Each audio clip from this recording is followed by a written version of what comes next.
Welcome back to Maths with SAS. Today, we're tackling a fascinating geometric challenge: how to divide a triangle into equal pieces. Whether it's halves, thirds, or even more, I'll show you step-by-step methods that are simple, visual, and fun. Let's dive right in. Before we can divide a triangle into equal pieces, we need to know how its area is calculated. The formula for the area of a triangle is half times base into height. Here's how it works. The base is any one side of the triangle. The height is the perpendicular distance from the base to the opposite vertex. Easy, right?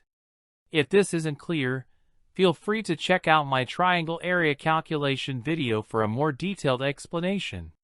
Once you've got that, let's move on to dividing the triangle. The simplest way to divide a triangle into equal areas is to keep the same height and divide the base into equal segments. Let's see this in action. Split the base into two equal parts. Draw a line from each division point to the opposite vertex.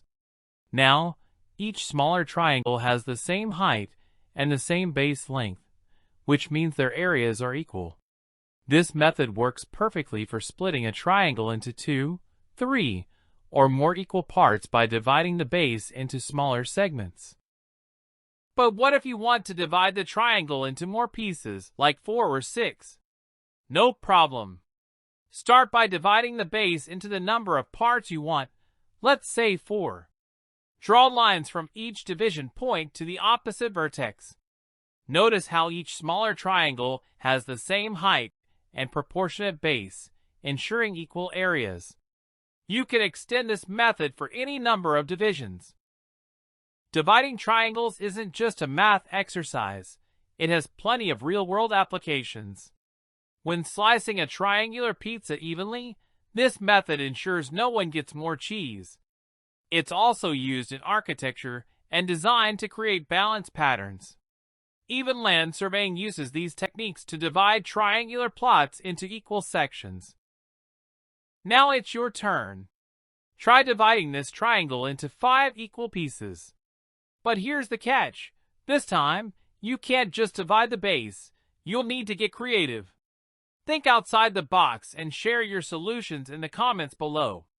Let's see how many of you can solve it. And that's it for today's lesson on dividing triangles into equal pieces. I hope you enjoyed this visual and practical approach. If you did, please give this video a thumbs up, share it with your friends, and hit subscribe for more exciting maths challenges.